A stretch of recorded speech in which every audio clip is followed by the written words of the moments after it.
विक्रम संवत 1829 की महासुद बीज के दिन सिसोदिया कुल की क्षत्रियाणी हेतबा माता गुजरात के आणंद जिले के पास स्थित सारसापुरी नगर से अपने मायके सोलापुर की ओर अपने नवजात शिशु को लेकर वन खंडी में से जा रहे थे। बिल्कुल दोपहर का समय था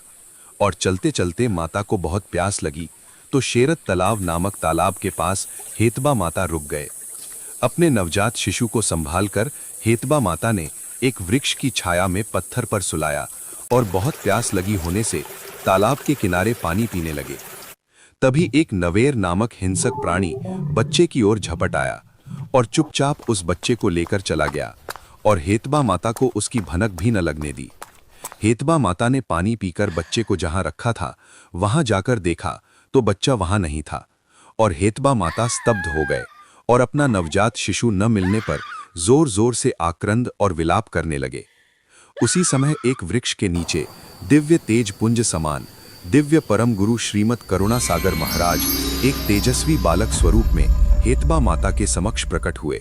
और बाल कुबेर स्वरूप में विराजमान साक्षात दिव्य परम गुरु अपनी दिव्य वाणी में बोले कि हे धर्म की माता, तू मुझे अपने घर ले जा, मैं तेरा कल्याण करूंगा।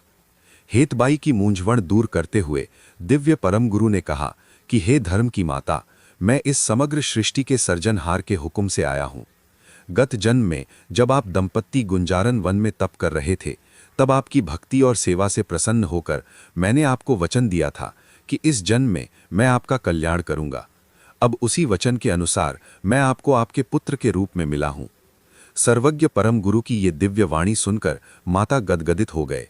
तत्पश्चात 16 कला, 16 विभूति और 9 प्रकार की बुद्धि द्वारा विभूषित सर्वज्ञ दिव्य परम गुरु श्रीमद करुणा सागर महाराज ने नवजात शिशु का रूप धारण किया और हेतबा माता तेजोमय दिव्य शिशु को लेकर चिंता मुक्त होकर अपने मायके गए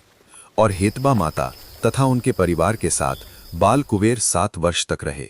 7 वर्ष की आयु में बाल कुबेर रूप दिव्य परम गुरु ने गृह त्याग किया और उस समय 700 वर्ष के आयुधारी कृष्ण स्वामी महाराज के पास से गुरु परंपरा बनाए रखने के लिए दीक्षा ली। तत्पश्चात केवल ज्ञान का प्रचार प्रसार करने हेतु परम गुरु ने कुल 18 ग्रंथ प्राकृत भाषा में लिखवाए और सारसापुरी नगर में अपनी गुरु परंपरा भविष्य में भी बनी रहे, इस हेतु से गुरु गादी की स्थापना की। आज सारसापुरी की गुरु गादी में दिव्य परम गुरु के 7वें उत्तराधिकारी के रूप में जगत गुरु श्री अविचल देवाचार्य महाराज परम गुरु के स्थान पर विराजमान हैं और परम गुरु की आज्ञा और परंपरा के अनुसार केवल ज्ञान का प्रचार प्रसार कठोर परिश्रम और पुरुषार्थ के साथ कर रहे हैं। परम गुरु ने सनातन धर्म में जो मूल सनातन है ऐसे हमारे सर्जनहार केवल कर्ता का सकर्ता सिद्धांत हमें दिया है, जिसके अनुसार जैसे एक चित्रकार कदापि अपने चित्र में नहीं होता,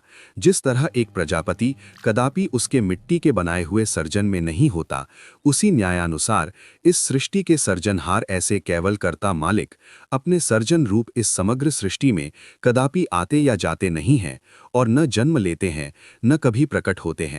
यह सृष्टि नहीं थी तब भी वे अस्तित्व में थे और वर्तमान समय में भी हैं और जब इस सृष्टि का महाप्रलय काल में नाश होगा तब भी वे अस्तित्व में रहेंगे।